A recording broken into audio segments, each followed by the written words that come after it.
Folks are joining in. Hello, hello. Welcome everybody Right. that are here. Chris is here, Grimsley, Mike, Susan, Wesley, Rahul is here, Alex, Mateus, Sash. Of course, Sash is here.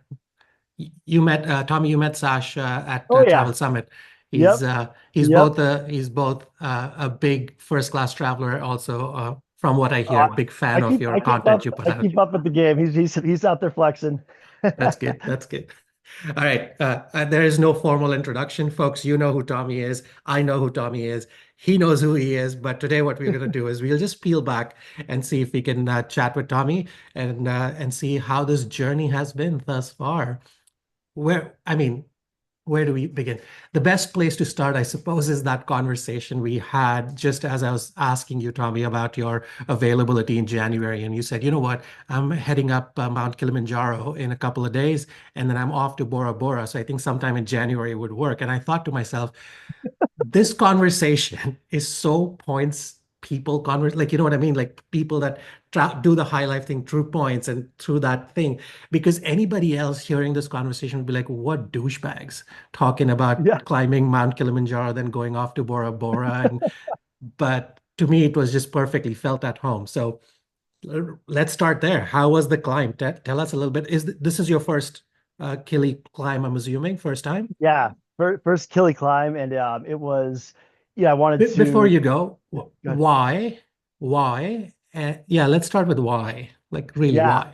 why? I think the why was I think just knowing it was a challenge, right? So 2024 was like, kind of a challenging year, obviously ups and downs with businesses, things going on, and just but I also prevailed on a lot of things. But this Kilimanjaro thing was, I used to live out in Colorado. I used to hike all the time. In my 20s, I was living out there, so I love the outdoors. But I got in shape a little bit over the last couple of years too. But I wanted to do something that, truly kind of just challenge myself, where it was like, hey, like let's go do this because we're going to start 2025 on top of the freaking mountain. So, really the goal there was just to start the year off.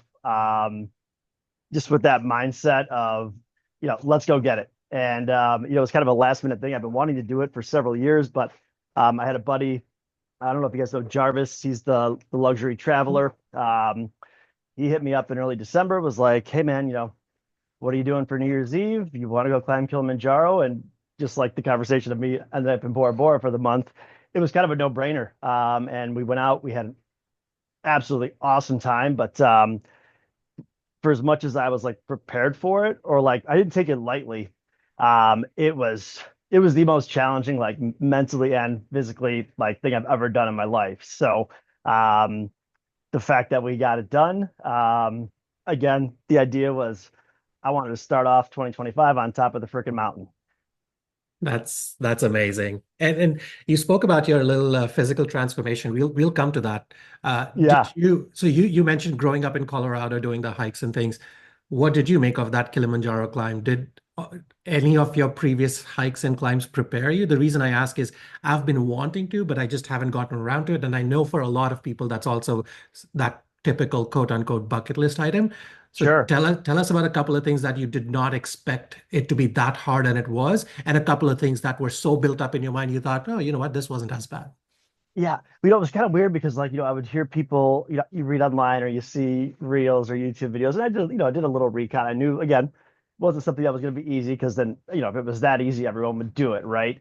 Um, but then, I was seeing a lot of, there was a couple of other groups obviously on the mountain and stuff, and there was, several like, late 50s or even like early 60s people that were out Hmm. doing this thing, and I'm like, wow. And so you know, the first is nothing really technical. You don't need like ropes. You're not, you got to watch your step, obviously, for parts of it. But, really the first, 3, 4 days, you're taking your time and you're just slowly kind of working your way up. And it's really cool because like, I was gonna ask you how many hours it took, but clearly now we're yeah, talking days here. So let's go. yeah, no, so so we ended up doing 7 days, and you can do it in as little as I think, 4 or 5. But the biggest thing is like just climatizing to the altitude, because that's going Mhm. to be your biggest piece there. So they kind of start you slow and you just kind of come up and you come up. So the first 4 or 5 days, I mean, it's really you just got to put one foot in front of the other, and they do have porters. So, I mean, you carry kind of like your personal stuff, but Mhm. man, if you didn't have the porters, these guys were abs. I mean, I'm over here like I climb Kilimanjaro. These guys are stacked with Of like course. 70, 80 pounds of bags, and I'm just like, okay, dude. But the most challenging part though was the summit day. Hmm. Um, and so basically, I think it's like on day 4, you kind of get to your base camp late afternoon, easy hike that morning. You kind of rest, you kind of chill. But then what happens is at midnight, you start the trek to the top and you go from about Hmm. 15,000 feet up to about 19,000. So, a little over 1,000 meters, but you're hiking through the middle of the night. It was January. So it was Why though? about, Why middle of the night? Is there a reason to that? you know what? So, like, Oh, basically, sunrise. You're trying to catch the there's sunrise up on the sunrise, but summit. then also the weather. So the weather Oh. generally, like more often than not, your mornings are going to be good. But again, when you're up on the top of the mountain like that, hey, you don't want to be up there. If the storms start rolling through, whatever. So generally, like just hey, the sunrise was sick. But just from the ability to get to the top and then not have any weather issues. But man, so I mean, took about right about 6:30 as the sun was coming up. But I mean, it's just you're freezing cold. You've got every Hmm. freaking layer on possible, and it's just kind of like one foot in front of the other. And then as you're kind of coming to the top, though, suddenly you start to see the sun start to peak a little bit, and it kind of gives you a little, it gives you that kind of boost of like, holy cow, like we're up here. Um, and then you get up there, and suddenly, you're at 19,000 feet and that's basically like having like one lung. So you've Hmm. been trekking all night, no sleep. And again, like the Of adrenaline course. runs, but Yeah. it's not infinite, right? um so you get to the top and it's almost like a little like a euphoric kind of feeling, like it's like we got back down to the bottom and I was like, man, like did that just happen? But yeah, you get up there and I mean, like I said, it's covered in snow. You get your sign, got your content and stuff like that, and just you sat there for like just soaked it in, if you How will. long do Uh, you spend on the top there? you know what? We were about so like you kind of get to the top, and then like to get like to the peak, you kind of like walk the ridge line for about another 30 minutes or so. So that was actually Okay. super deflating. Like we like got to the Hmm. top. I'm like, oh my God, we're here. But then like, the sign and the Right. true peak, it was like, oh, it wasn't a ton of uphill, but I was like, oh my God, we have 30 more minutes. Jesus. But we were up there. I mean, but not on the non-hiking piece, you're probably up to about 15, 20 minutes or so. And Hmm. then this is though, like when all of a sudden, like kind of the reality kind of hits, or like the euphoria kind of drops because you have to go all the way back down now. Yeah, that's the time you're like, oh shit, now I have to climb back down. Literally. And I mean, you are talk about like, tapping into the reserves. You tapped into those reserves before you even got up to the top. And that was really kind of like, getting up was hard, don't get me wrong, but like the mental game though, Hmm. uh, that was where it was like, oh, because going down, like you got to be careful, you got to be careful the whole time. But um, that was kind of like that little scary moment for me where I'm like, dude, it took us 8 hours to get up here. We've been up for 24. Um, and again, the adrenaline reserves were basically tapped. Um, and so honestly, so that getting down from the mountain that day, that was the hardest part of all of it. And I thought that was insightful when you, just before we brought others into the call, you were talking about how coming down was a lot tougher. And that's what you're talking about, right? So, Yeah. yeah, I didn't think of it that way because when you're going up, that's your sole purpose and goal, right? You're like, I'm going to pull every resource in me to get up there. But Yep. once that's done, you're like, oh shit, now I have to get back down. Right. And contrary to, and I can say this just through my simple climbs here and there, contrary to what people say, oh, climbing down is easy. At 40, whatever odd that I am, my glutes and my calves are not ready for any big climb downs for that long stretch. Oh my So God. tell Exactly. Like I us, said, tell us that was telling you. how's that sweet glute doing? Dude, so again, I wasn't, I'm a big fan of like the incline treadmill. I did a little Stairmasters. I was only worried about like the going up part, which again Were wasn't too you bad. actively prepping for this, like in the gym? Um, not, let's just this. The only thing that I was doing a little bit different was I was doing a little bit of the Stairmaster, like part of my just regular routine is I do rip that treadmill at 15%. So just walking on a steady incline, Hmm. no big deal. But man, And I woke up that next day. I couldn't freaking walk. I mean, my butt was just like, I'm like, oh wait, what? I don't even know what muscle that even is, but my glutes, holy cow! I mean, it was just screaming. And then like Hmm. the next day you get back to the hotel and I'm just like, oh, hey, you got some glutes back there. So, That's when but you but create all yeah, the other content you need for your OnlyFans page. that's the exclusive content, right? Ah, that's So, fantastic. but yeah, And man, it was and awesome. And what I'll say is, like I said, it's you got to be a little bit you got to be a little bit in shape. But again, like it's anybody could do it. Really, at the end of the day, it's just be prepared for it, like do a little bit of training, but it's all just kind of channeling in that mental piece to kind of push you across the finish line. 'Cause again, like I said, if it was that easy, everybody would do it, hmm, but it's not something that it's something that that people could do. It's so fair, fair. And after that climb back down, you mentioned a hotel. Tell us all the points, geeks here. Where were you staying? I'm assuming you were in Tanzania, so you were where? Yeah, so we were in Dar es Moshi. Salaam or So Moshi? we were in so Kilimanjaro is like the town or the city. It's called Moshi. So Yeah. we were just in the little. It was called like Kilimanjaro Wonders. I mean, it was nothing fancy, but just did the job for what it was. And then essentially, dude. So I had our points and miles people. We like to do things last minute, wait for the seats to pop and all this and that. Mm, Um, I got down on January 5th and I was checking into my hotel in Bora Bora on the 11th. So my mission was I have to get to Bora Bora, or actually I had to get to Auckland, New Zealand by the 10th for my flight. I got down, I had no flights booked, I had no anything because I had no service on Kilimanjaro to book anything. So essentially the journey from here, that's I haven't posted anything on my stories and I'm way behind, but I was basically on an airplane or in a lounge for like 4 days straight, flying out there. Again, it was mhm. mostly pretty good flights, but yeah, I flew let's see, I flew Ethiopian from Kilimanjaro to Dar es Salaam to Dubai, had a little slumber party at the Emirates First Class Lounge, Nice. flew Emirates A380 to Hong Kong. And then from there, this was one of my best redemptions ever. I actually booked Hong Kong to Singapore, Singapore to Jakarta on Singapore first class on the 777. It was 45,000 points. And I had I think I think I had points from a transfer bonus from a while ago and I ended up canceling a flight. So I think it ended up being like 38,000 Amex points when it was all said and done. But I got two first class flights and I did a intentional 19-hour layover in the Singapore private room lounge, which got the zero gravity bed in there. So like I got to that private room and I like literally was just like And knocked. there's no regulation in terms of time limits in the private room, is there?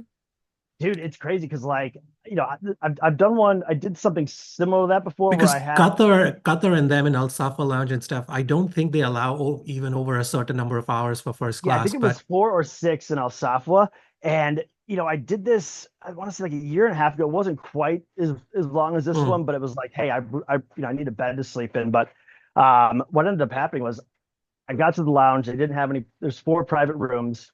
I got there about 9 or 10 o'clock at night, and I was like, hey, I'm I'm exhausted.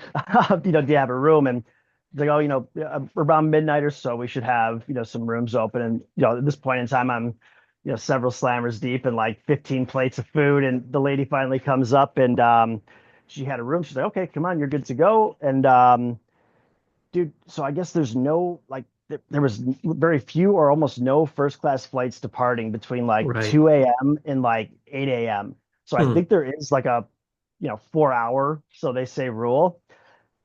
I got in But that I freaking wonder room, because dude. a lot of airlines have rules for lounges Hmm. for people that are starting or ending their trips. But I wonder if it's one of those where if you're connecting, that rule does not apply to you. Yeah, and so this was where it was key. So the first time I did this, I had it was more or less a positioning flight into Singapore going into a first class flight, but then if I had not booked that Jakarta segment in first class, it would have Right. no access on arrival. Hmm. So that was kind of part of the game. I was like, all right, well, I got to. 20-hour sleepover in the private room and two flights for 38,000. But so I got in the room around midnight and then again, I mean, passed out, knocked out. I woke up at 10:30 the next morning. So I was in that Oof. room for 10 and a half hours, uninterrupted, undisturbed. So, I guess there's some rules, but I guess you were either that tired or this is a great advertisement for the bed that you were on. oh my God, I think it was a combination of the two, man. We had the zero gravity going, but even when I woke up around 10, like the lounge was really quiet, and then I even saw that there was still like the room across from me was open. So I think, yeah, I'm almost positive there's like, because I was reading, I think there is like a 4 hour limit on those. Hmm. But again, I don't think anybody was needing a room, so therefore they just let me have they Right, let Sleeping right. Beauty have his rest. That's awesome. Sash is confirming. Actually, you do have a private room access on arrival without a connection. Oh, damn. Arrival, like Okay. arrivals, first class access, huh? Well, that's cool. Good to Wow. know. Okay. Noted for next time. But how would you even access that? Because if you were not connecting, wouldn't you be thrown out as soon as you get past the gates and then your Maybe it could be arriving just not boarding on pass? Singapore. Maybe it's at a separate flight, but it's first class on arrival. I'm not sure, but So you're saying um, immigration is after, so you just don't go through immigration, I suppose. yep, Okay. yeah. Then why are you even in the airport? But hey, we're not even gonna That's get another there. conversation. That's one of those questions where like just don't ask. Some of us Or might get it. or the YouTube videos No. which you've seen, right? I spent 3 days in Singapore airport until security, whatever, intervenes. Too Hey, funny. look, I have to ask. So, was this an intentional scenic route between Tanzania and Maldives, or how? So, I guess the question is, how did you decide that this is how you're going to get to Bora Bora, and what brings you Well, to Bora Bora? yeah, and so that was the always like I've always got a game plan, right? It's like I remember I think at one of the travel summits I was talking about booking first class and stuff like that, where it's like, hey, do your research, guys, right? What are my potential options? What are my flight paths? What's availability patterns looking like? So, I kind of had my ideal scenario was, I wanted to fly Qatar on the 777 and from Doha to Hong Kong or Bangkok. Was trying to potentially do like Qantas A380 from Johannesburg to Sydney. So I had like, 4 or 5 kind of key chunks that I would build around. And again, I was watching all December. Like, I mean, it was just the holidays. Everything was Hmm. super tight. And then I didn't have that, that week into departure, I didn't have service. So it was basically, I wasn't planning on flying Emirates. I didn't want to pay those extra miles, but I actually, a rare situation for me, um, plan A didn't really work. Plan B didn't really work. And then I found that Singapore little two-segment thing, and I essentially built it around that kind of key redemption. But I had had the But list, but had you the had options. your Bora Bora booked, so you kind of knew that Yes, you had to be back here by this date. Okay, exactly, that's what I was asking. exactly. Perfect. So Yeah, yeah, I gave yeah. myself because I booked this thing. Well, I extended the trip, but I booked Bora Bora almost a year ago, I want to say, and then Kilimanjaro was last minute. So I was like, all right, well, cool. You got 4 or 5 days to get to. I mean, said no one ever. Kilimanjaro to Bora Bora. But yeah, I had to get creative. Spent a little bit longer on a plane than what I've wanted to, but again, had some awesome redemptions. Then I ended up going to Melbourne from there, so I did get to spend the night in Melbourne. I got a epic suite. I got the Wow Suite at the W Melbourne. Just applied a Suite Nice. Night Award, and oh man, it was awesome. Totally, totally awesome. So yeah, I got in, took a little nap, and then I was getting the content, ripped around Melbourne a little bit, and then yeah, then the next day it was Melbourne, Sydney, Sydney, Auckland, Auckland to here. So again, it was didn't want to be on the plane that much, but again, had some good flights. Had some fun, obviously, along the way, and then which brings us now to Bora Bora, where I'm at now, and we're at the new Westin, and it is So it this is is this is super solid. purely a work trip. This wasn't booked So on a whim. yeah, This was sort of intentional that you had to be in Bora Bora for, I guess, content yeah, for your work. And I know you're there with the group as well because I saw Ashley and Spencer and them on mhm, Insta as well. So tell us a yep, little bit about that. What are yeah, you doing with the group? How did you bring it together? yeah. It's actually really really cool. So with let's just this like anytime you know travel is my work and work is travel, but that's I built a business around the things that I like to do. So it's like, okay, personal, but yes, everything's technically kind of work. But again, I'm always trying to look for, what are those cool redemptions? What are the new hotels, the new flights? So when the Westin released, they started, opening up for bookings. I think it was like last Mhm. February or something like that. And I've Oh, was it always, that far ago? it Okay. was it was pretty far, yeah. So they didn't open until September, but Right, then, because I'm I was going to say that's when it came on my radar. September, October yep, is when I really started reading about it. Okay. yep. And then, like I said, just like I'm sure a lot of you guys here, it's like, obviously we're generating points, but you always want to have a little stash, kind of there. So like with those Marriott, I always try to keep a 500,000 Marriott points just there. Hmm. And I was like, February, I was way above my kind of par balance and I saw the availability. So it's one of those, you book it and, worst case, you don't go, you cancel, you get your points back. So it's like book Hmm. now, think later. For sure. Um, but then what ended up happening, so I think it was like, I think I originally booked it for like 380,000 for 5 nights, which again, it's an That's a overwater. so but no, but that's It, solid. That's a yeah, solid value. Huh? yeah, super solid. So, originally I had some other buddies that were going to come too, but then what ended up happening was at Travel Summit, and I've known Spencer and Ashley, for a couple of years now. You're good. Spencer's one of my boys, and we were kind of chatting at Travel Summit, and because we've tried to link up on travel a few times, Hmm. just couldn't line up, and I'm like, well, hey, I booked Westin Bora Bora for January. Bora Bora is one of my favorite places in the world. I'm like, dude, it was a really good points deal. And he's like, oh, dude, like that sounds epic, man. We've been wanting to go there. And then this is where some of the big announcements planning kind of started happening. He was like, "Hey, so Ashley and I have been, we've been together for like 7 or 8 years now, and dude, I gotta Yeah. pop the question, man. It's like, is that something that is Bora Bora a spot?" And I'm like, dude, it is the Is spot. it ever the spot? It is ever the spot, So, um, and so yeah, so I guess I did a little a little relationship influencing there, and Nice. Spencer was it, and then yes, then it was a little bit of kind of behind the scenes kind of stuff, but essentially, yeah, I think I was here for like a day or two before them. They were out here for 5 nights, and this is technically low season right now because as you can see, Hmm. it's a little cloudy. Man, our first 3 days we were here, like it was like monsoon, like it was gnarly. And I'm like, oh crap, like I told Spencer to come here and propose, and like this is the freaking weather. And we had a game plan, the night, we had a photographer hiding in the bushes and all that kind of stuff. We were going to go to Happy. So, we kind of had the plan, and we're just watching the clouds like all day. And I'm just like, it looked better than the days before, but I'm just like, Hmm. dude, you know what? You only got so many days here. Like you could sit around, but like this, it looks kind of promising, but let's just kind of see. We can kind of make a game time call. And then the plan was for like around 5:30 or so, happy hour ends around the beach. And dude, right about 5 o'clock, this massive storm cloud comes in, and we're like, oh God. But then if you look behind it, I mean, you guys can see the mountain kind of behind me. If you Hmm. look behind it, all of a sudden we saw a little bit of blue for the first time in 3 days.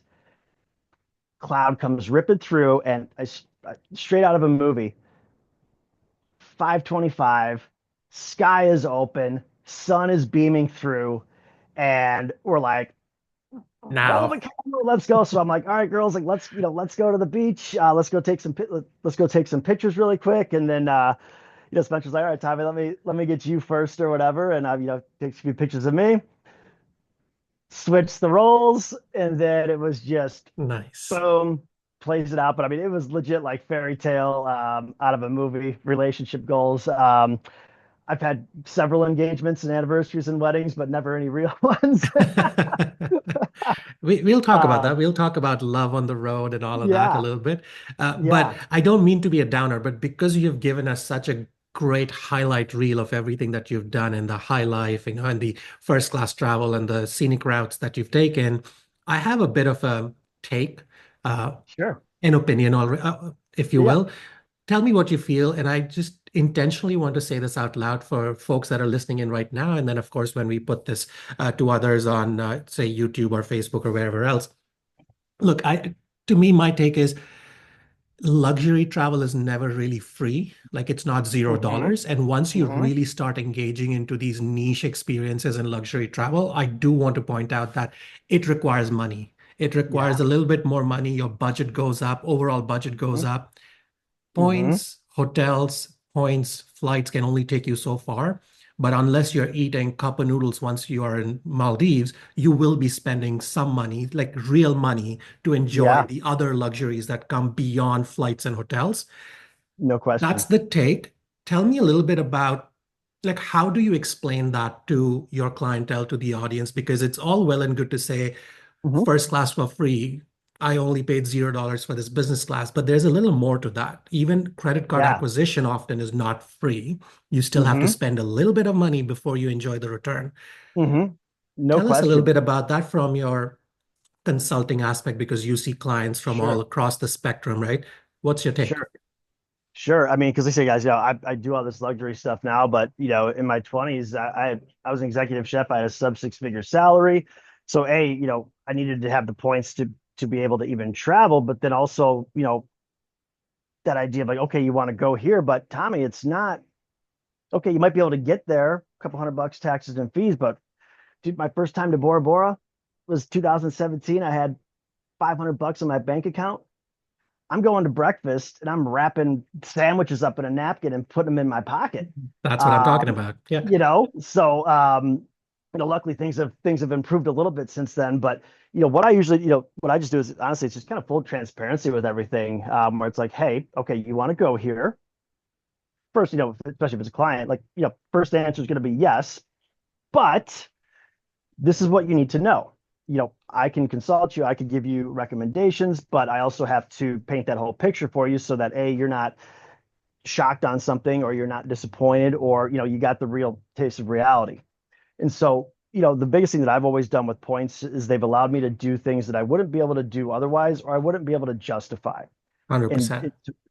and then to me, whether it's Bora Bora, whether it's Maldives, some of those really aspirational things, the way I look at it and kind of explain it too is, God, the only way you could legitimately justify going to these places is if at least you can cover the room, Mhm.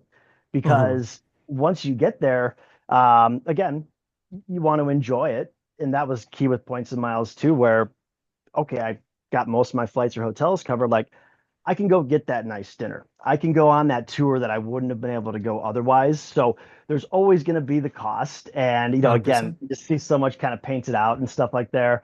But it's just the transparency. Um, and so with Bora Bora, I mean, that was with Spencer and Ashley. So, yeah, we had a couple of nice dinners. We spent a little bit, if you drink, that obviously, adds up. But, you Mhm. got the happy hours, you do a late Of course. breakfast, skip lunch. And then I like feel I'm like a solo gra now. Oh, go No, ahead. I feel like a grouchy old person every time I see somebody lamenting about that seaplane transfer. I'm like, good Lord, spend some money. Like, don't be that person going all the way to Maldives and eating out of cup noodles and freaking, like, you know what I mean? Right. If you are Right. your 20 something backpacking and this is the only way you can make it happen one time, I can see that, but please don't complain about seaplane transfers, this, that, and the other, Yeah. because we know it took you $200 in taxes to get there. Sure. Amazing. But there's a little more Sure. expenditure that comes after. And hey, at the end of the day, you still got to pay to play. But if we can, do it in the smartest way possible Yeah, or cover the 100%. big things. And, again, you don't need to get the most expensive bottle of wine and a huge fillet. But like I said, like right now, I'm solo right now. So my game plan for the next, because I'm here for another 2.5 weeks. I'm going to have a 10, 10:50 breakfast is done at 10:30. I'm going to get a Hmm. late breakfast. I'm going to max that thing out. And then you know what? I'm going to have a cheeseburger for dinner.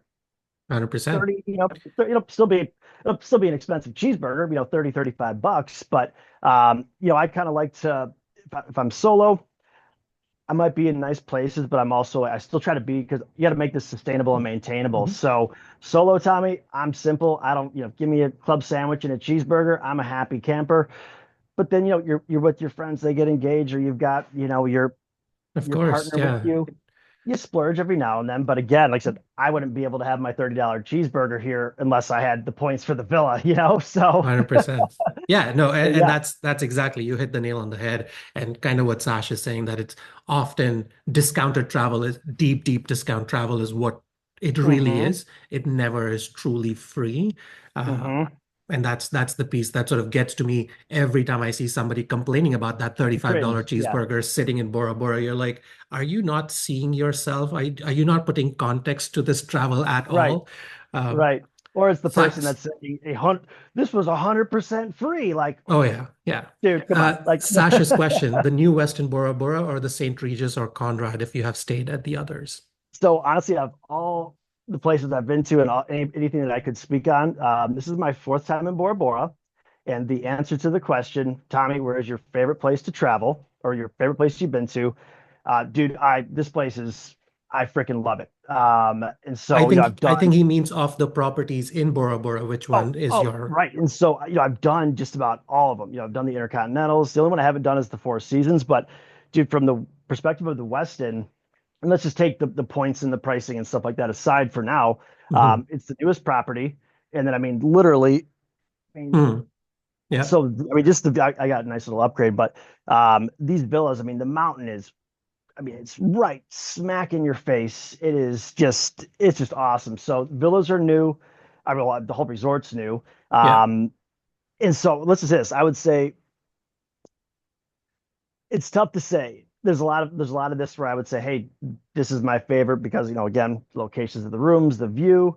Um, the St. Regis, it's up until this point, like it still might be my favorite one Mm. here and still one of my favorite Marriotts in the world. It's getting a little bit dated, but I mean the service there is top notch. They call it like the lagoonarium. So like, dude, they've just got this massive, Lagoon. in-house kind of lagoon that, Mm. dude, it is packed with, it's crazy. Like you don't even have to go into the ocean. Like, so just kind of having that um experience. But then, yeah, I mean, the St. Regis, could it use a little facelift? Sure. But again, just like, most of the service is just absolutely over the top. The property is, it's stunning. And so, yeah, I've been there. I'm here for 3 more nights and I'm going to the St. Regis for, I think 5 nights, something like that. Mm. Um, and then one of the sleeper ones, though, that view, like I said, that mountain, it does things for me. So like, I got to see the mountain when I'm here. Like it's like the Conrad though.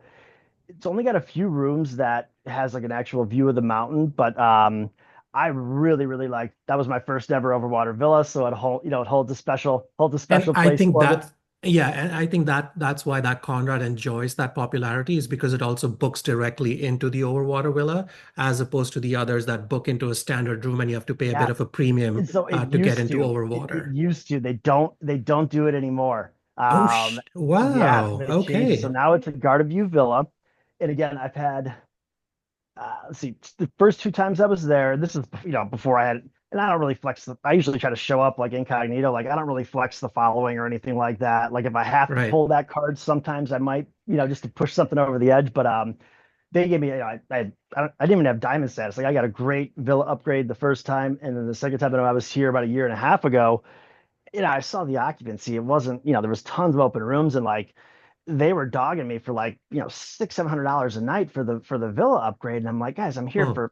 here for 36 hours. Like I could see all the rooms were open. And then, that was one of those very few scenarios where I was like, guys, like, come on. Like, Yeah, this is my third time here. This is my favorite Hilton in the world. Maybe I was getting engaged or proposed or something like that. sure. I pulled the cards out and then, ultimately they did kind of buckle down, um, but just that idea of like the upgrades of in general, like, just like I was kind of saying with the flights, like I've usually got a plan. I'm looking for something specific where there's times where I have a hotel where there's always that one room I want, right? I'm happy with anything, Hmm. but dude, you guys can also negotiate that upgrade too, where it's like, Yeah, hey, they might I've say done it's that other six places, hundred but that's bucks. usually my go-to is negotiate a better price. Yeah, I'm like, I'll give you, $200. I ended up getting it for free that time, Mm. but like, there's like a 2-bedroom royal overwater villa here that I know is unoccupied right now. They quoted Spencer and Ashley, 600 for a night. So, like I said, I'm gonna see if I can do one night and make them an offer they can't refuse to check that out. But yeah, I would say back to this the favorite resort. I still think it's the St. Regis. Mm. I'll add But a layer to that. I'll add a layer to that. You said sure. this is your fourth time or the fifth time there. What excites you the You fourth know what? time It's just around in Maldives?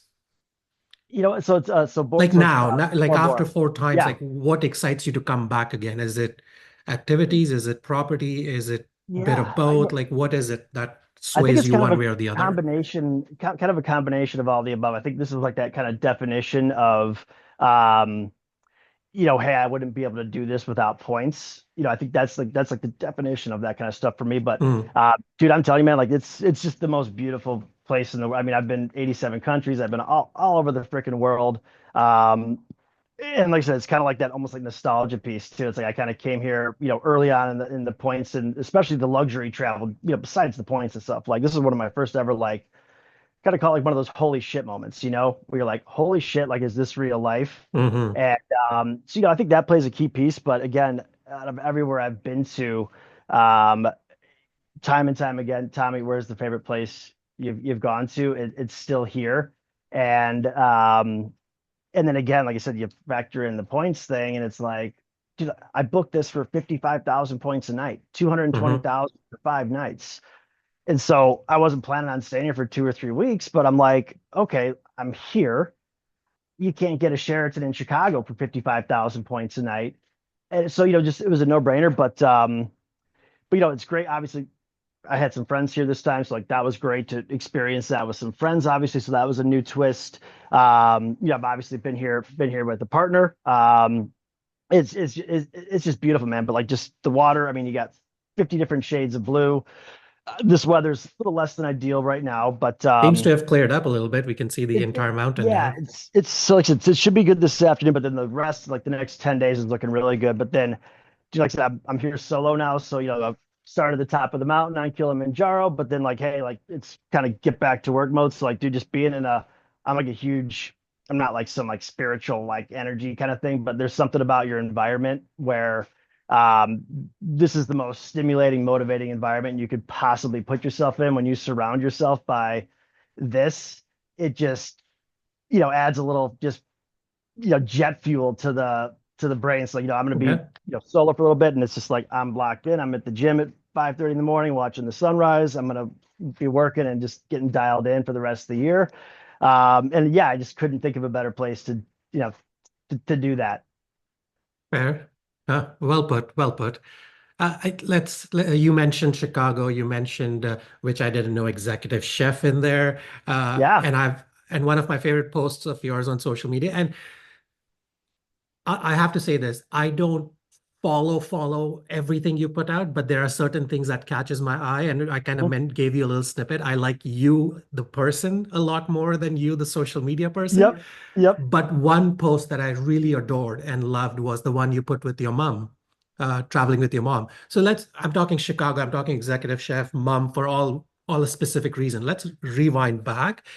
Tell Sure. me about, was travel always a thing within your family? Like growing up, do you remember traveling Yeah. often? Was that a thing? So the desire for me to really kind of do it, it was something I know I wanted to do. Like, oh, when I get a job, I want to travel a little bit. But it wasn't like until you kind of have that moment. But my dad, I call him like the OG, points daddy. So my dad was a corporate, old school corporate road dog. I mean, the hard way. Okay. We've Yeah. learned all the hacks and stuff like that. But he's a 3 million miler with American, lifetime Right. diamond. But again, he did it. These were no international. These were just the every week, the hmm short hauls The back road and forth. warriors. So Yeah. and so yeah, so I kind of saw what he was doing, but we didn't travel all too much. Like we did went to Mexico a couple of times. We had my grandparents were in Florida. We had a lake house in Wisconsin. So honestly, there wasn't a lot of travel like kind of growing up. But then I knew I mean, that I knew explains it, what I right? wanted Like to do. when I was doing, not this, obviously not the same level as your dad, but when I reflect your comments back to my life, I'm thinking when I used to do travel work on a corporate level, I would travel so much that once I was back home, I didn't want to go anywhere. I didn't want to do anything. I'd just be like, leave me Hmm. alone, and I just want to chill out.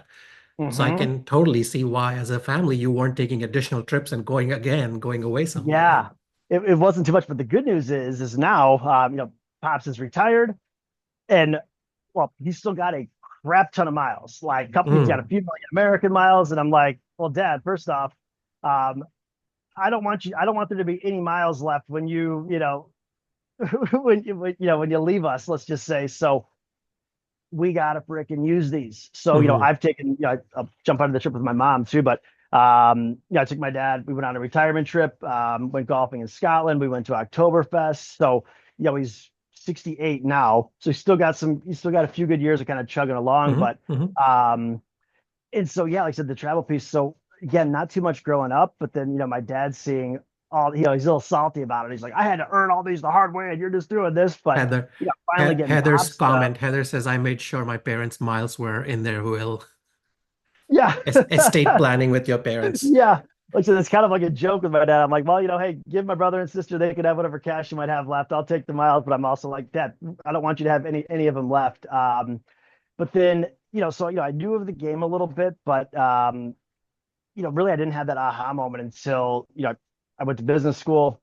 Yeah, I got my first credit card. I got Chase credit cards in college, and that's another kind of story. But I used my points to go to a Fish concert for Halloween when I was like 19. That was What's pretty a fun. fish So con? Oh, a fish concert. it's a hippie Yeah, yeah, jam yeah. Okay. band, Sure. I figured it was some band. Yes, yes. some hippie stuff. But I was like, oh my God, like I paid for a flight. So that kind of opened the points things a little bit. But then once I graduated, finally got a job, paid off a little bit of the student loans, had the car. I had a little money left over, and my friends and I, we planned a huge, oh, go ahead. No, sorry to interrupt. I want to come to all of this and hear more, but Yeah. you've skipped the major parts of your indoctrination to miles and points when your dad was traveling and all of that. Was there a lot of conversation around his accruing of miles and stuff in the household at all? Like, I'm wondering, Not really. Yeah, no, not really. And I just knew, I just knew he was flying every week. He would kind of talk about it, but again, it was like I had just enough exposure to know there was something there, but I really didn't dive in until, maybe like late college, maybe even right right? after, maybe about 22 years old.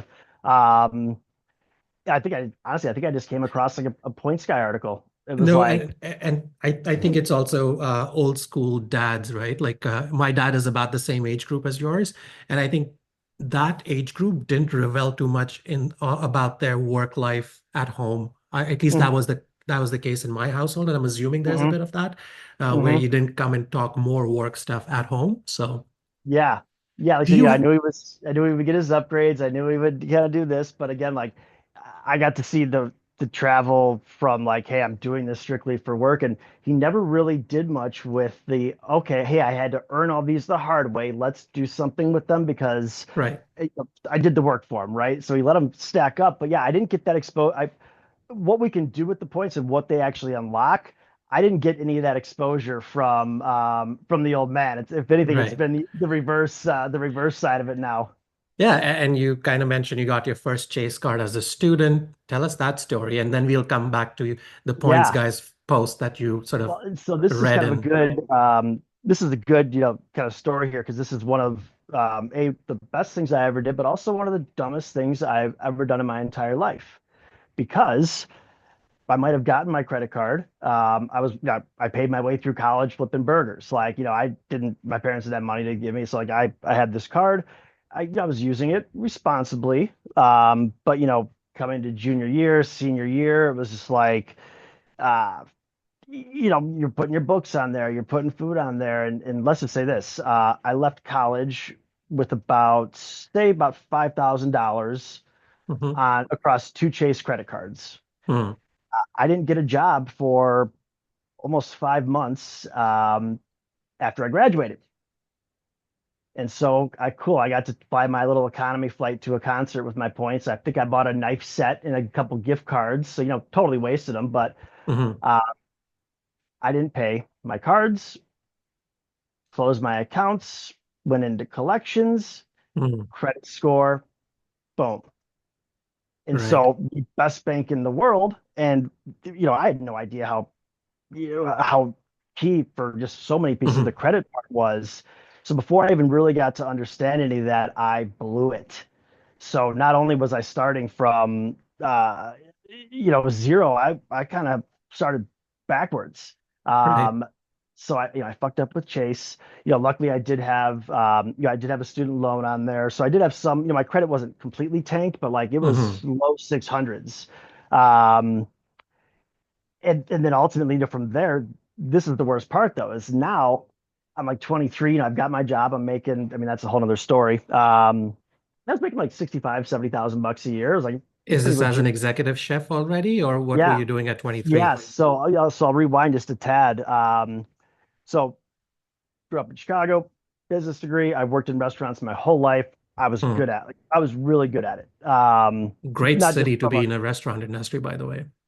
yeah, yeah. I just, I love hospitality. I love the service piece, but I also knew like, dude, I'm not going to culinary school. Like, I had no intention on being, I enjoyed it, but I also knew how hard that was. I mean, I worked 60 hours a week, nights, weekends while going through school. It was like, it did what it, and I got good at it. It toughened me up. Like I learned a lot. Hmm. Um, But what happened is, okay, you graduate college. Well, you're supposed to go the cookie cutter path, right? Got my business degree. I'm going to go downtown Chicago, take the train, and go sit in the cubicle all day. And as you probably can, see by what you see at Israel, I like to kind of blaze my own path, but also, um, I wanted to at least do something. So my plan was like, hey, I'm going to graduate. I'm going to go to Colorado and ski for 6 months. Then I'm going to go back and sell my soul Hmm. because that's what you're supposed to do, right? Sure. So I packed up my car, no job, no plan, nowhere to live. Ended up in Vail, Colorado. Went there during shoulder season when I couldn't even get a job, delivering pizzas or picking up dog shit because no one was hiring. Finally got my job. I got hired as a cook for 16 bucks an hour, and this is 2012. So again, that was everything I Wow. needed. Hmm. The executive chef who interviewed me, I never saw him again. I took his job 2 weeks later, and I went from $16 an hour to $66,000 a year at 22, managing a team of 55 people. Your talk game must still be pretty high up there at that age because nobody goes from cook to executive chef unless you had a good game to speak of. So good on you. So, so that's how let's do this. My 6 months that I was planning to be a ski bum turned into, holy crap, you have a legitimate job in a dream life 1.0, right? Hmm. Hmm. So I ended up spending the rest of my 20s out there. But right after I got the job, and this is where the credit kind of piece comes back, took Right. this took this trip with some buddies, and then all of a sudden I started diving into this. I go down the rabbit hole. I think it was a Points Guy article that probably came, that caught my eye, but it was like I was in prison though, because I'm reading and seeing all this, but guess what? Can't do anything. Stupid Yeah. Tommy, your credit up. Hmm. Uh, and so now I'm like, I'm like, get me out of here. So basically from there, it was like, okay, dude, the travel stuff's great. We got to go back to the foundation, bro. And it was Right. learning everything about credit, everything you could possibly learn about credit, and just dove down the rabbit hole on that. And I got a Capital One secured card. Every single thing was going on that card. I get my paycheck every Friday, pay it down, and I pumped that thing for about a year. Hmm. Uh, Credit score was like 670, 680. So we're about in the game. And then, yeah, after a year of just ripping that, I got a Capital One venture card. And, so that was about like 23 years old, give or take. Once I got that card, again, the same foundations now of holy cow, like this is one of the most important things you have to, manage and be responsible with. So again, I slapped myself in the face, but learned an extremely valuable lesson right out of the gates. And, quite frankly, had I not, I don't, who knows where this would be now. Um, then all of a sudden, we get in with Amex, and I got an Amex Gold, and kind of going back to that education. Hmm. Now I'm out of jail. I've got the foundations of credit. Now let's learn about the credit cards. How do I So, leverage my sub six figure spend? You know, right. And do you get to share this part of your life a lot on your social media at all? Do nope. you I like to want though. to? Yeah, Yeah. I mean, to me, this would be the biggest takeaway, regardless of what we talk here on, is and to that question, right? That nothing is truly free. And then there's a lot of responsibility that comes on to influencers. And not that every influencer needs to take that social responsibility, but as somebody that has seen that part of it, do you feel Hmm. like there should be forums that people that want to talk about first class should talk about first class, but also be able to tell you that if you don't do this the right way, these are the things that can Mhm. happen. So Yeah. basically, what I'm getting at is, what's your what's your take on authenticity in social media right now from the points and miles perspective? Because Oh. you play a very strong game on social media as well, and you have Mhm. this personality when you're not on social media, which is like just a guy who's ready to talk about his good old days, his family. Yeah. And so how do you sort of intersect those two things? How do you decide, I'm going to talk about this but not about this? Tell me a little bit Yeah. about responsibility as an influencer and how you choose and pick what you put out.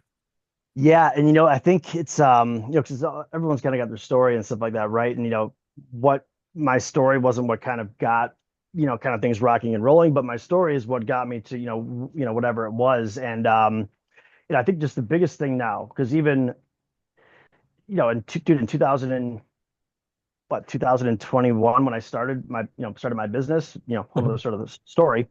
Um, I had like 300 followers. I wasn't, I had a wealth of experience and travel, and I'm pretty leveled up with the game, but I wasn't sharing it. I was just doing it for me.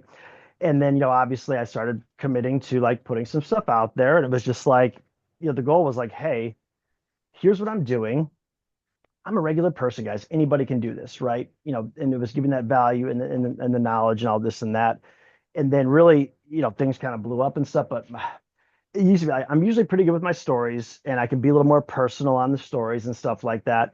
And then the post, it's just a whole, you kind of get that big following, and then you're like, Sure. it takes a ton of time Hmm. and Hmm. a ton of effort. And like, honestly, I've kind of like scaled back on it, but just like you were kind of saying, even just in the last couple of years, there's so many more new accounts now and self-proclaimed experts and all these things. And, kudos, good on them. Hey, they learn how to do something. They're trying to monetize it. They're trying to do all this.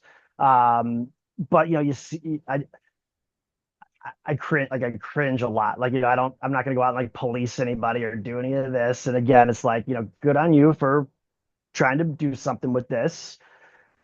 But like, trust me, I could go on there and just, like not blast, but like, hey, okay, the Instagram versus reality stuff. I could have a whole Hmm. page on, hey, okay, Instagram, here's your reality. Here's what people aren't talking about. Here's what you don't see. People see me flying around and having fun and doing a slammer. You don't see me at the gym at 5 in the morning. You don't see me taking calls at 11 o'clock at night. So it's like, kind of behind the scenes. But I mean, you're being too harsh. I think you do sprinkle humanity on your page, Yeah. because I was scrolling through it right now. The mom's post that I'd seen that was amazing to me last year.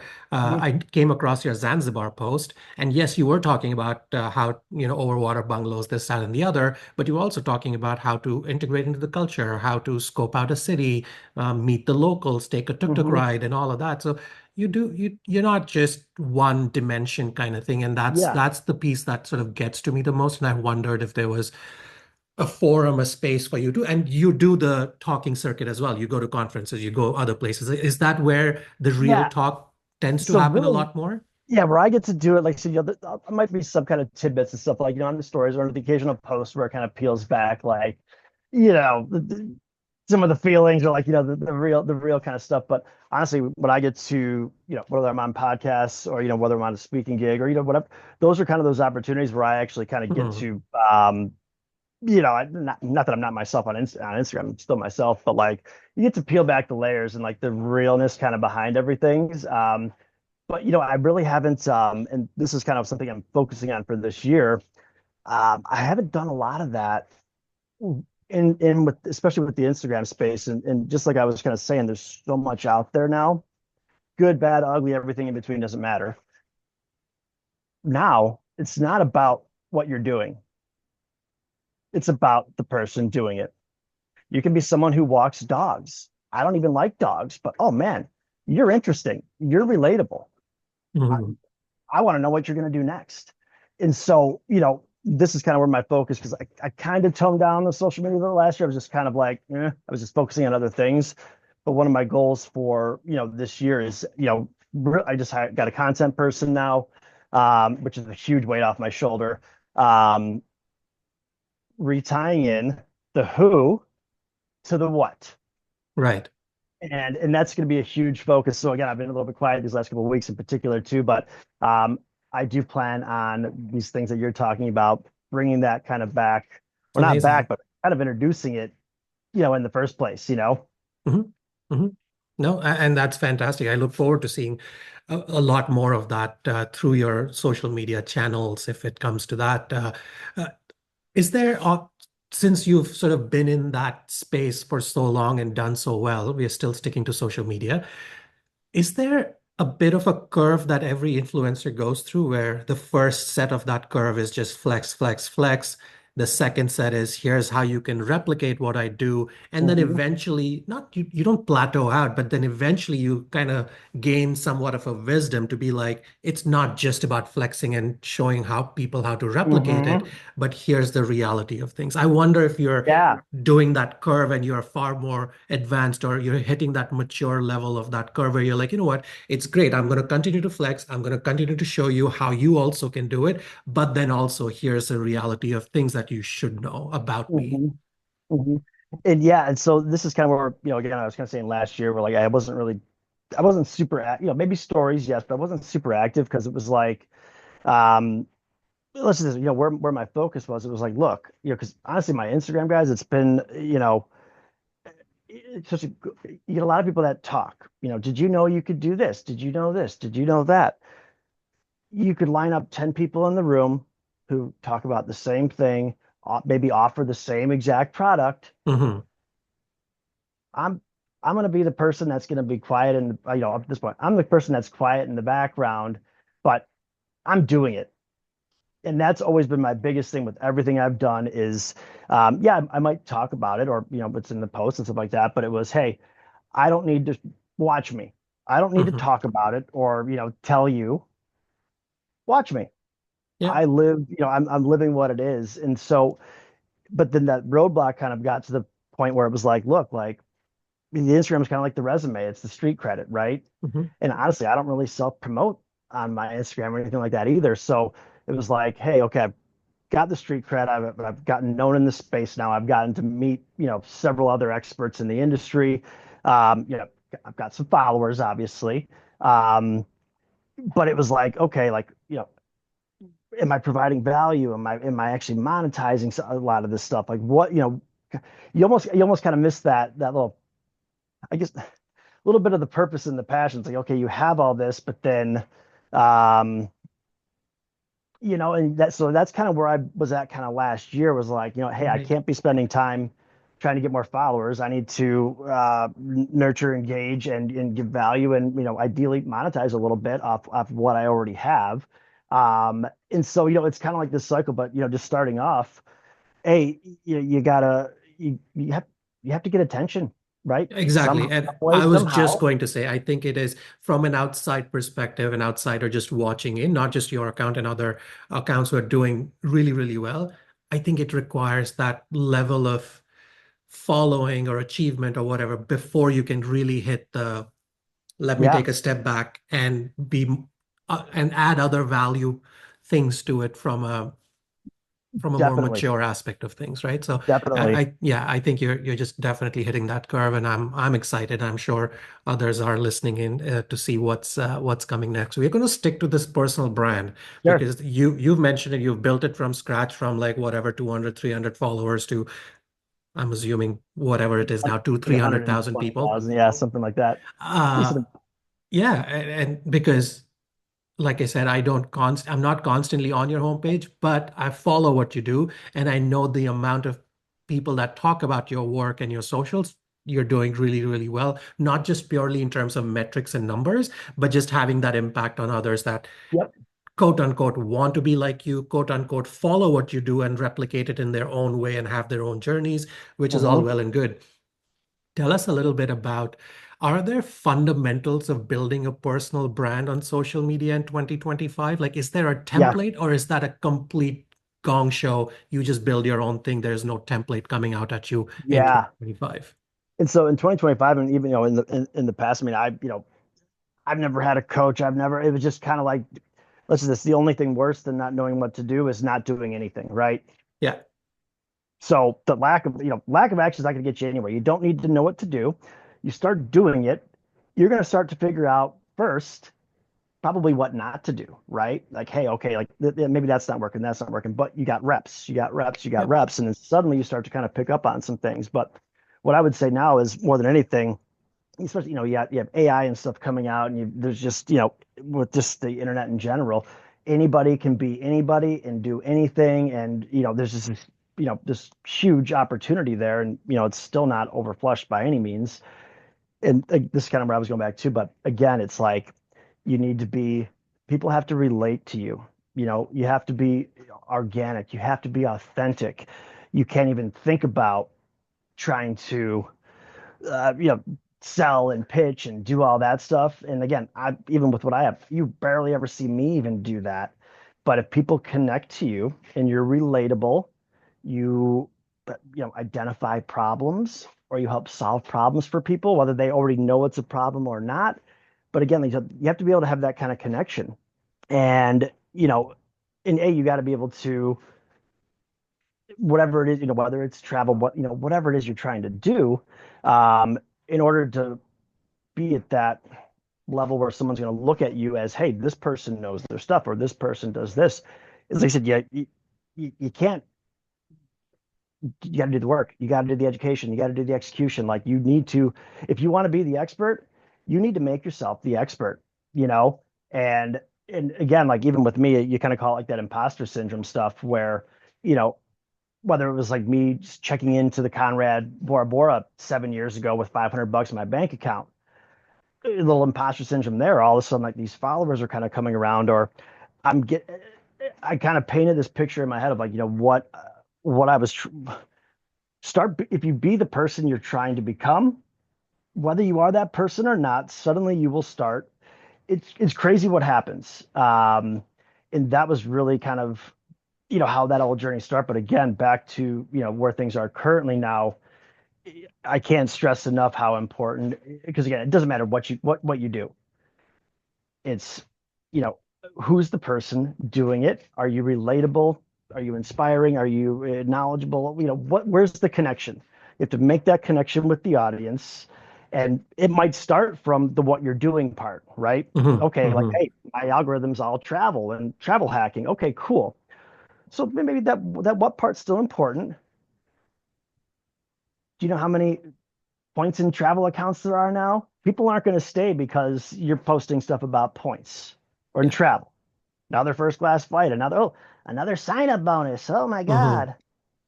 They're going to stay, they're going to engage, and they're going to buy into the person, the who. And so again, that's just where the biggest, whether it's something you're in the midst of doing now or something you're thinking about doing, you can have that imposter syndrome. But if you're an expert, if you're truly an expert or you're truly passionate about whatever it is you're talking about, provide the value. You got to get a little attention somehow, and you do that by showing it, not just talking about it.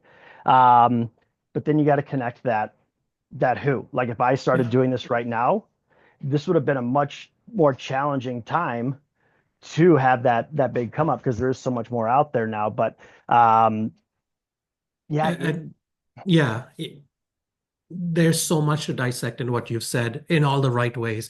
That who is the big piece. You're right, because at the end, when people are selling you products, services, be it whatever, you're not going to take that or buy into that product or whatever for the product alone. You are doing it because the person that you connect with is the one you mhm, trust. It's not so much about the product that they are quote unquote trying to promote to you. You 100%. mentioned you mentioned AI, and it kind of ties into this who and the identity, the piece of that connection. Qatar Airways recently launched their first, I don't know if you read this, AI cabin crew member. Oh, She has her own influencer account. Her name is no way. Sama, Sama. Sama is her name.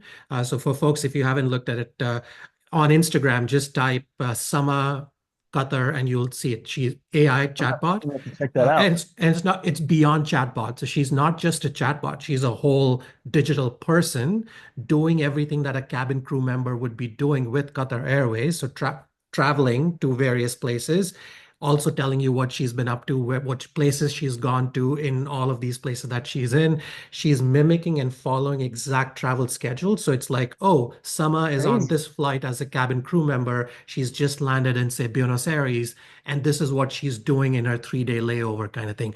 So this is, yeah, it's crazy to think that airlines are now fully buying into this and almost, not almost, are creating digital influencers of their own. So they don't, Mm-hmm. I mean, if you blow this out of proportion, in the next 10 years, maybe they are thinking, why pay a Tommy to promote whatever else if a digital AI person can do it? But I think the biggest hurdle will be what you said, connection. Mm-hmm. People may Mm-hmm. follow Sama for a while, but then realize Sama is not real, she's AI.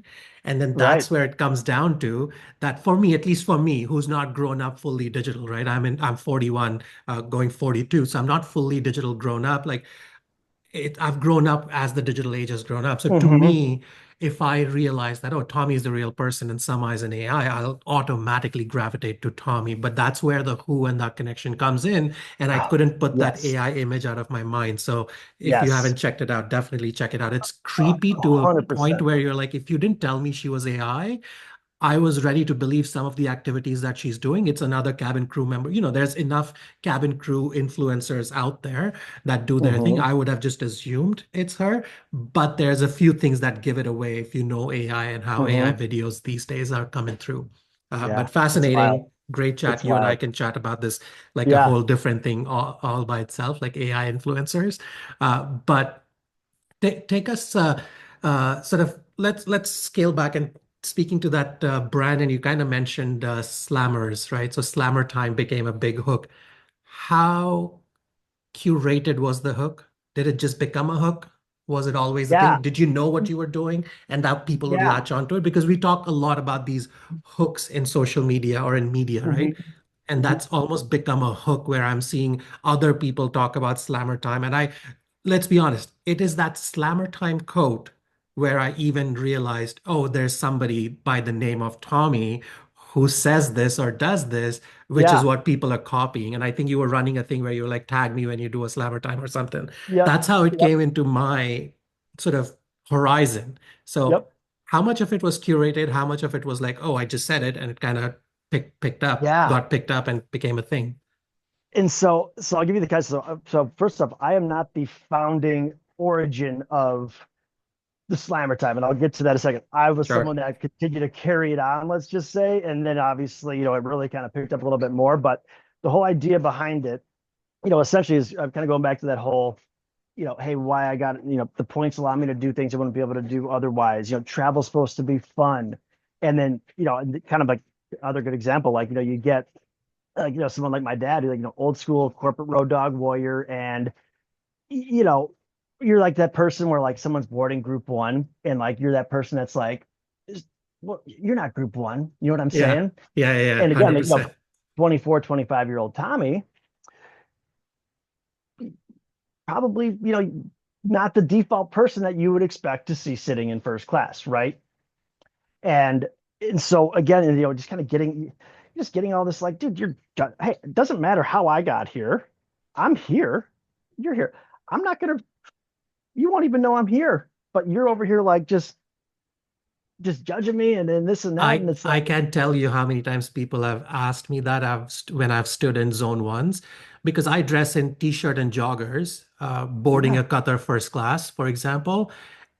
And I don't want to bring my skin tone, but they do look at, oh, person of color standing in this lineup, and they want to check. They just genuinely want to be like, are you lost? Why are you right, here? right. And so I started to kind of pick up on that, and again, I'm just like, hey, yep, I'm group one. That's that. And this was like way before the slammer time, but it was just kind of like that.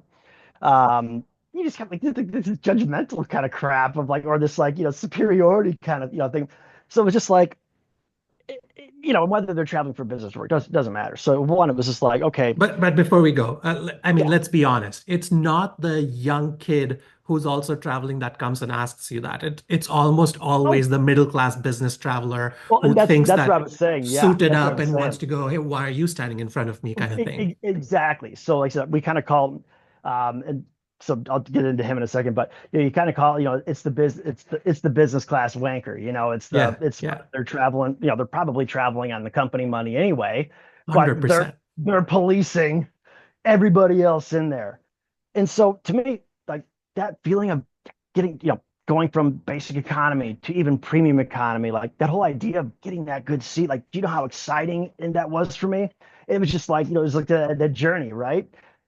And when you start getting into those seats, whether it's the first time or even, 500, 600 flights later, I still get so like that's still so freaking exciting to me, and especially now because now I see it as a result of like the work that I put into kind of because you get a taste of that and you don't want to go back ever, right? Hmm.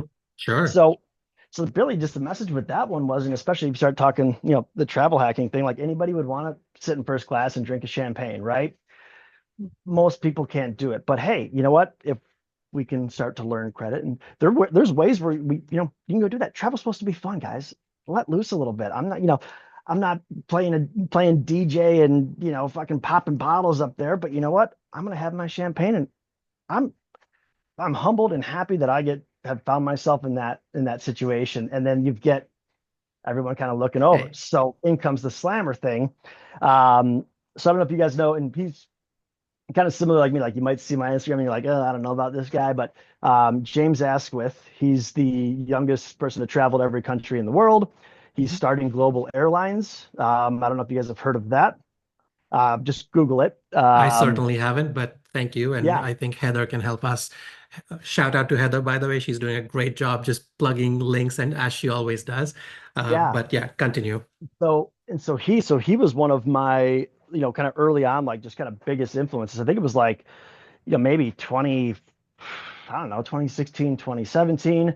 I think James, he wasn't even really on social media that big, but I was following him. I was like, who is this guy? Like he's he's a goofball, he's having fun, he's traveling, like he's been to every country in the world. And I Hmm. started following him and I'm just like, man, like this is kind of my speed, going into the lounges, like, going to the lounge for the first time. It's like you've never had a drink or eaten before and you're maxing it out, right?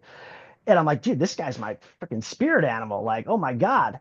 And so, so he was, he was kind of doing that and he would get, he would be goofy. Like he would go out of his way to kind of like stir the pot a little bit.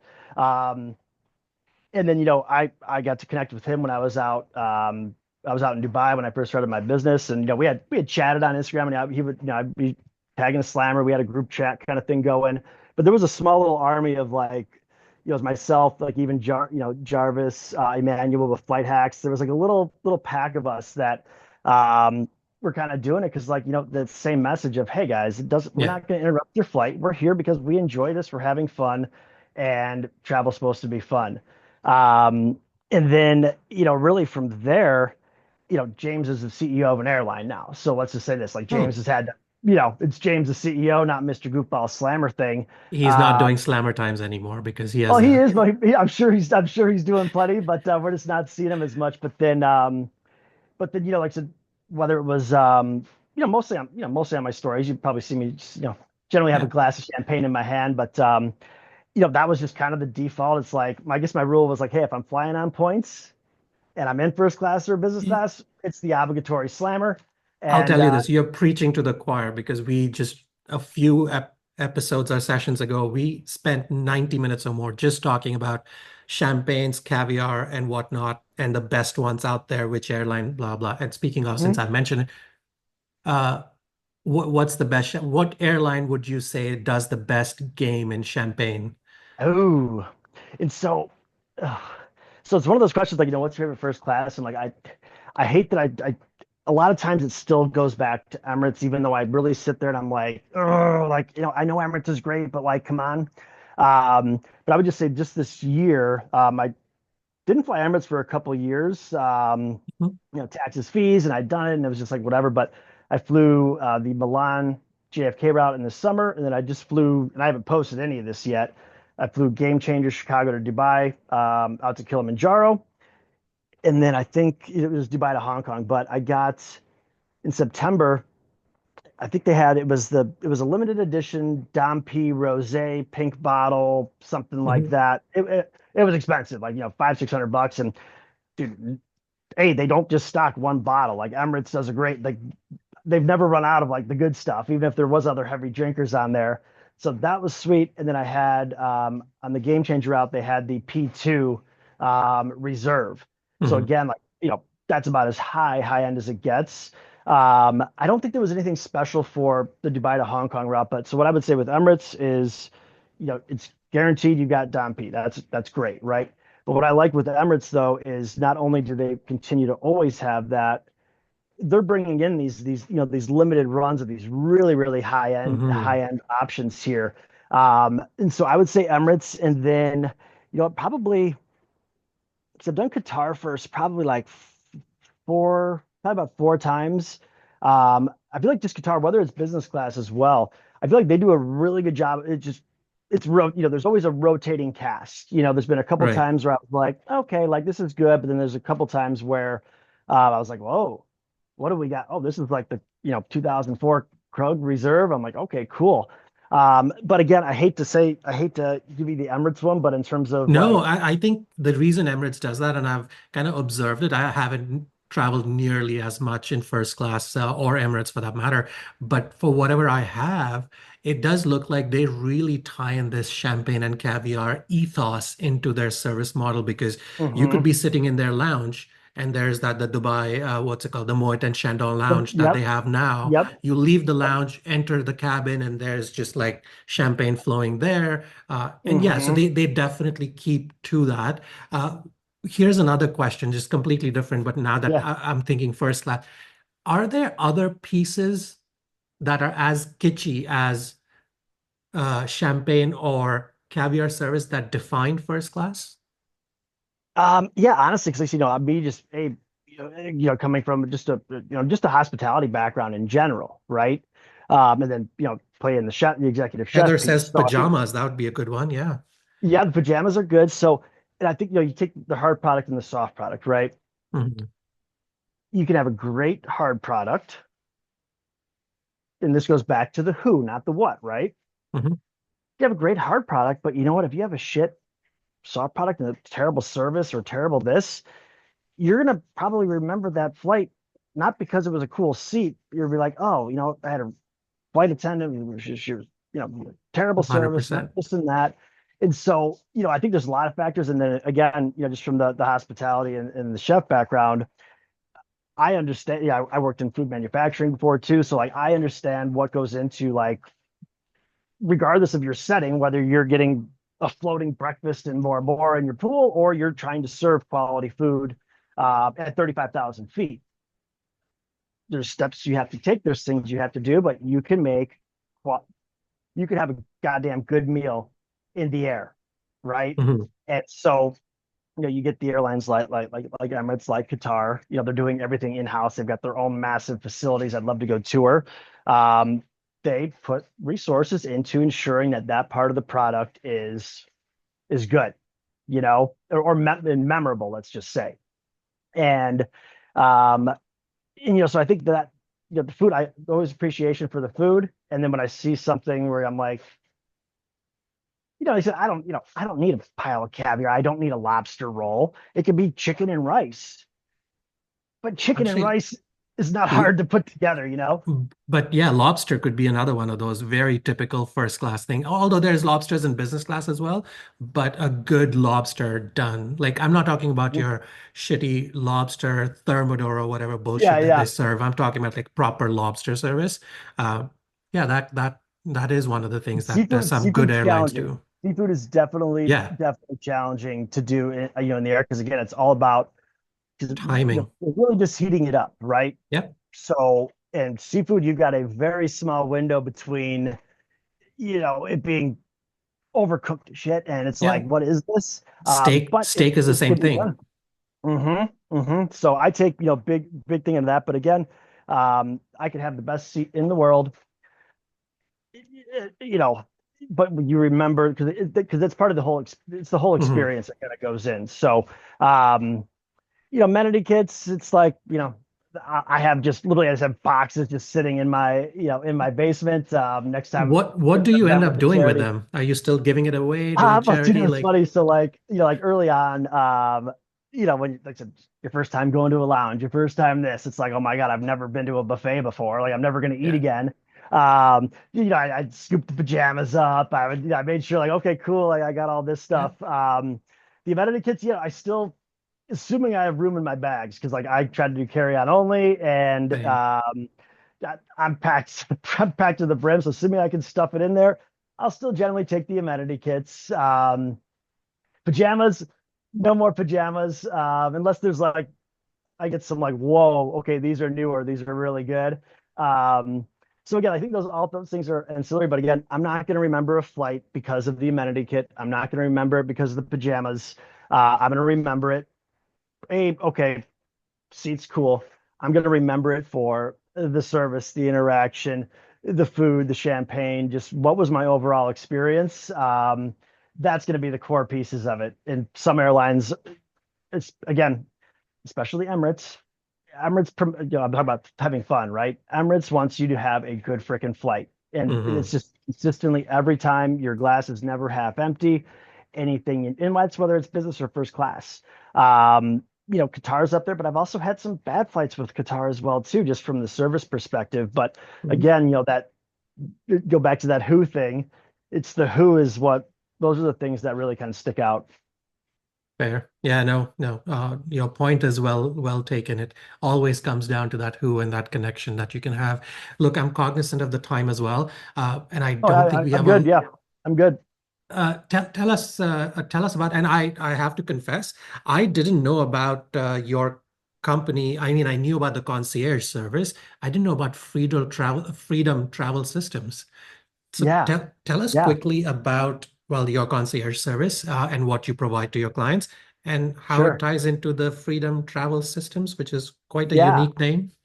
yeah, for sure. So, so I've kind of got, I started the business, it was my business was, it's registered as the credit card concierge. That was going to be it ended up just travel like Tommy just ended up sticking. So, I've kind of got we'll just call it my personal brand as a business. Hmm. So I ran that. I still do things with that, obviously. But then, um, in basically about 3 years ago to the day, it's Eli Facenda, Eli Travel Guy.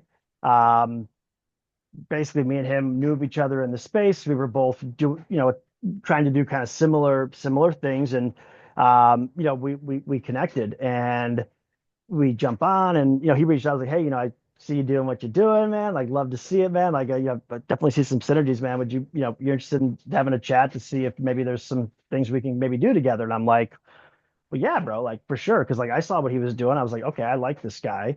I see some stuff here. Like, we got on a conversation. It was literally Christmas night. We linked up the next day, get on a Zoom. It's like, okay, cool. I'll send you something Monday. I get a text in the morning, like, hey, bro, like, I don't know what you're doing for New Year's. You should come down to Cabo. I'm meeting up with a bunch of buddies. Um, didn't even respond to the text message. Didn't have much. Year one was we lost money. Year one, let's just say Sure. zero hesitation. Bought a one-way first class ticket to Cabo. Him and I linked up. We got to work together and partnered up January 1st. And that's where the focus and, the core kind of the business now is, um, we targeted business owners in Hmm. terms of, okay, so A, how can we provide the most value? And then who has the least amount of time? Because time is the biggest resource, right? Yep. And so, what we started to build these offers or an offer Hmm. around, hey, how do we paint the picture of what these business owners are missing out on, but then B, how do we, and this is the hard, let's go back to the people stuff again. um, how do we craft a service or put together a service where um, people who don't like no for an answer, for people who have very little time, who want results and stuff as quick as possible, how can we create a service around that? And that's really, that was kind of the start of it. Mm. And then what really happened, with my stuff and with him is I had all the right knowledge, I had the people skills, I had all these things, right? They weren't in front of the right people yet. I wasn't Right. in the right rooms. I didn't have the right connections. I didn't have the right networks, and I didn't have any at bats to prove what we're doing or Hmm. what can be done.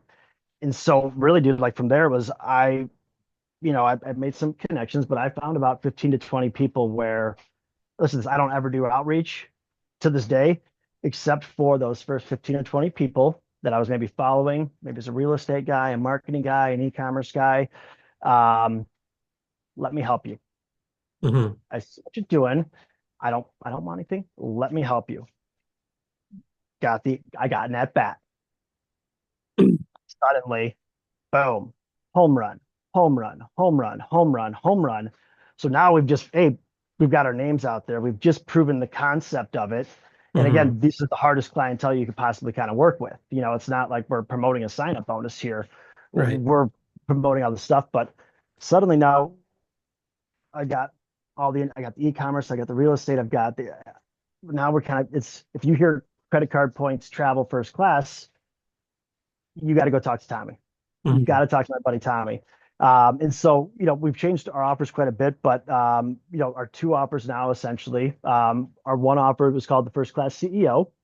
And think of it like, it's like a white glove kind of concierge service. And, um, really there's two pieces to the game, right? One, it's the points earnings piece, and then it's the points redeeming piece, right? Most of our business owners come to us like doing something, but maybe they're swiping their Delta card. Maybe they're swiping their cash back. So one, it's Yeah. going in and analyzing our spend.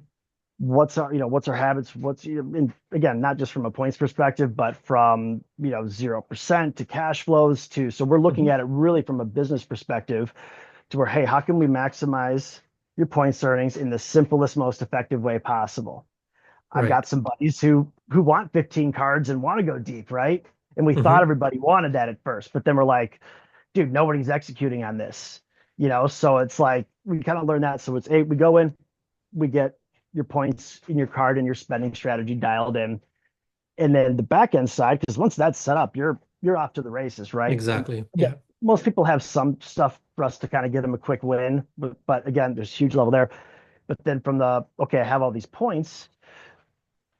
Hey, you can go to Amex Travel, but that's the whole value prop is like, hey, we're going to be able to not only maximize your earnings, but we're going to be able to maximize how you redeem them. Hmm. Um, and so, that concierge service, we have clients that, maybe they just take two big family trips a year.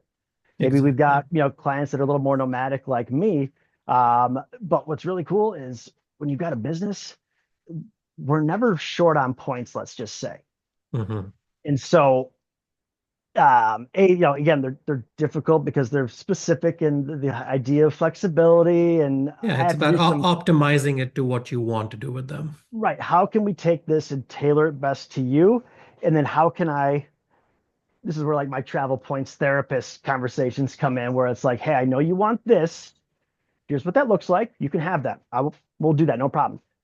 Just hear me out. Just check this out. This one, 400,000 points, 70,000 points. It's going to cost you 90 minutes. We Yeah. have a 90-minute connection. I can send your whole family on this flight if we take this one for the same price. And Hmm. so, you got to say, yes, this is what you want. Okay, cool. But then you just got to be able to, insert yourself as the expert on there and be like, hey, I'll get you that, but just hear me out. And so, dude, like that was the biggest thing is getting that trust and getting that first kind of win. So that's like kind of Of like one of course. the core ones we do. And then we've done some different offers and stuff like that. But then our other kind of like our lower ticket offer, it's called Freedom Travel Academy. That's I don't know if you guys know the school platform. But it's a really awesome platform. Think of it kind of like, people sell courses, people have a Facebook community, Hmm. all those things. It kind of ties everything into one platform. So, there's a wall where we're, posting news, posting updates. We're responding to any questions that are kind of coming through. We're doing Right. weekly coaching calls or Q&A calls that you can hop on with. We'll pump out some dream trips and stuff like that. So, Nice. that's where it's like, hey, um, it's not as much done. You have access to us at some like done for you. You can have us put a card plan. You can do an additional one-on-one. But hey, here's everything you need for you to execute on this on your own. And that one's open up to more than just business owners. And then again, the other spectrum is like, hey, we're going to do everything for you, Hmm. except Hmm. the only thing we don't do is we just don't log into your Amex account and transfer your points. Once I click you through how to do that, it's a simple, quick thing. And And I think like just like the coolest thing with our concierge service though is like, and again, once I've got people to drink the Kool-Aid and understand how it works, I might be watching a flight for somebody for 7 or 8 months. For We sure. might have a Yeah, backup flight booked. It's not like, okay, your trip's booked, see you later. In most instances, we know there's still a better opportunity or scenario out there. We're like, hey, I got to get them booked because we can't be stressing out. But then, hey, but suddenly 2 months out, and oh, maybe that nonstop you wanted in the first place, maybe it's open now. yeah. And so we continuously take that thing from start all the way to the finish. And we're averaging about, we have Airtable, we track everything. We're averaging, I think 2024, we averaged 4.9 cents per point. Neat. Which again, given the clientele, Of course. it's pretty, You're it's pretty talking about a freaking awesome. clientele that would have been happy at 1 cent a point, right? With this Amex Right. travel kind of mentality. So yeah, Exactly. So that's that starting point. So that gauging is like, okay, hey, what you're doing, this is what you're getting. Great. Here's what we could potentially be getting. And so yeah, man. So it's been a crazy journey. But we've helped. I don't know if it's been 1,000 business owners yet, but we are several hundreds. And again, you've seen me. Like I don't. Most people don't really even know what I do. no, I I don't. think I think that speaks to it. That speaks to itself, right? I think the best kind of advertisement is when you're able to get the word of mouth. Speak to my buddy Tommy. I rather, and I mean, I'm in that exact same boat as you. Um, Mhm. that's the thing I've done for years now, which is just completely by word of mouth, even from the smallest of things like our Discord group. There's no public link that you can click and enter in. Everything is kind of like word of Yeah, I mouth. noticed that because I was kind of clicking around. I'm just like, okay, like is there a community somewhere? Like, where's the so Yeah, it yeah. has. So it comes word of mouth. It comes through personal referrals, and by referrals, there's no Hmm. money exchanging, but just being like, Hmm. yeah, this is the kind of people that we need who can exchange data points Yeah, with us, that kind of thing. So yeah, fully love on it. board with that. And for your concierge service, for the listeners, where do we connect with you? Just a DM, or is there a specific email Yeah, address? Like, what's the best way? so I would just say, just shoot me a DM, or you can shoot me an email to, it's just Tommy at Freedom Travel Systems. Either one works. I would say, guys, hey, follow me on IG if you don't already. Would love to connect with you guys. But you guys are interested, would love to share some more with you. I'd be happy to hop on a call. But shoot me an email at Tommy at Freedom Travel Systems. We'll hop on and jam out. And again, like I don't do any I'll call that sales call. It's a hey, tell me what's going on. And at the very least, you're gonna walk away with like some quick, easy wins. And if there's something that's a fit that I know I can provide some value and some big wins, then that's we can go from there. I can tell you, at least for the listeners or those that engage with points, miles, and bling, the one thing they're not shy of is just emailing you and asking for something, knowing that the worst is no that you'll say. Uh, we've had airline executives on these chats, and people are like, "How can I email you?" And I can tell you, some of the Air Canada executives, for example, have messaged me and said, "Oh, that email that we shared is getting a lot of traffic." I'm like, "Yeah, they'll email you. You put it out there, so you'll get some Yeah, emails." yeah, guys. Yeah, Look, so you're love that. spending the next 2 weeks there. I'll be thinking of you in a rather jealous way because, let's be honest, I'm going to be here in Ottawa, bearing the bit of the winter. The best I'm going to get is Vancouver in a couple of days to do a quick meetup in Vancouver. Um, Tell us, so one thing, and this might be a tough one. Of all Sure. of the places you've been around the world, this, that, and the other, I don't want to know your favorite place. I want to know what is your what is the one spot in the US that you think comes the closest to give you the luxury, the service, and everything, kind of like the Oh, Maldives and things like that. Doesn't have to be overwater bungalows, but I'm just talking about yeah. that kind of luxury quotient. That's a great question. And again, for some reason, like I kind of tie, you think like the luxury of this and that, you kind of think somewhere warm and stuff like that. But that, doesn't have to be the case. Like, there's some awesome, you go to some of these ski towns, smaller ski towns in the States.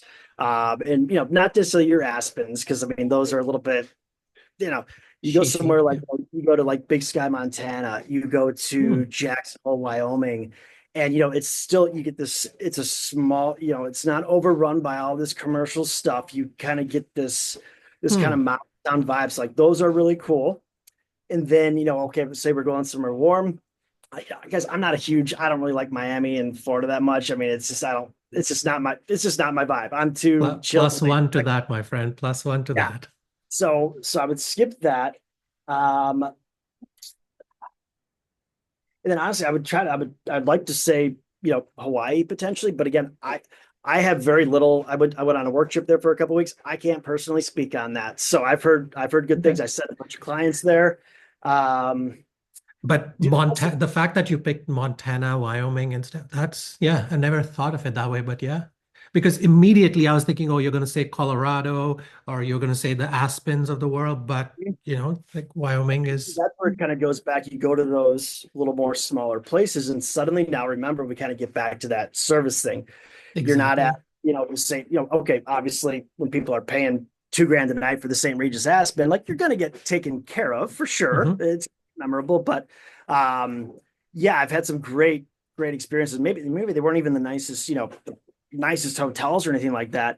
You get a little bit more, maybe it's a 50-room hotel or it's a net, you Yeah. get a little bit more of it's slightly less exposed, and they want the people to be there, and they take care of the people that are going to be there because they want you to come back and tell your friends, and hopefully not blow it up too much. But there's some hidden gem, no Nice. doubt, hidden gem ski towns. And that doesn't need to be skiing. You can go there in the summer times are beautiful. So I would just say kind of, you want to find that good kind of service within the States, go a little bit off the beaten path. And there's That's some a great one because ski lodges, particularly during the summer, because it's their downtime, Hmm? are great value. And there are Yeah. so many other ways to use your points towards a non-brand hotel now that those become a true option for most of us that have points in the pocket. Summertime too, guys. It's not just like, wintertime, you're kind of like, okay, I'm gonna go ski, snowboard, and après ski and repeat. Summertime, I mean, they've got events throughout the week. I mean, there's so much more to actually do in the summer too.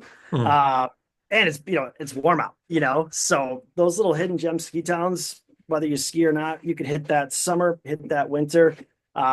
You'll kind of get that Yeah. service piece that were, a lot of it's kind of disappeared over the last several years. Perfect. No, this is good. I did not expect Wyoming as an answer, but this is fantastic. I'm gonna check out some of these summer towns. I mean, not summer ski towns in the summer kind of Yeah, thing, and see if we can book a cabin or so. But yeah. thank you so much, Tommy, for spending so much time and opening up, genuinely opening up, and not just about talking social media first class, Yeah. blah blah. But yeah, happy to share your personality outside of social media with the listeners and eventually with YouTube and Facebook and Instagram that I'll put some shorts and things like that. But thank you so much for taking the time, man. Really appreciate it. Awesome, man. Thank you so much for having me on here, guys. I had a great time chatting with you, and I'm sure And we'll enjoy talk Bora about this Bora. soon. I'm gonna wait for your uh, content from your Kilimanjaro climb coming through. I've got a So massive story back. I'm about 3 weeks backed up right now, so I'll be getting everybody caught up to speed, but you guys got the real time stuff right yeah, now. We'll no post it amount of up. Zoom background is gonna match up to that. So yeah, good job on that. Tell it's not fake because there is movement. There is movement in the background, right? I So, could tell. I saw a couple of people swimming past you, like yep, literally swimming in the waters there. So yeah, yeah, cool, beautiful. So, awesome, man. Take guys, well, care. thank you Have so a good much. one. We'll see you guys Cheers. soon. Later. Bye.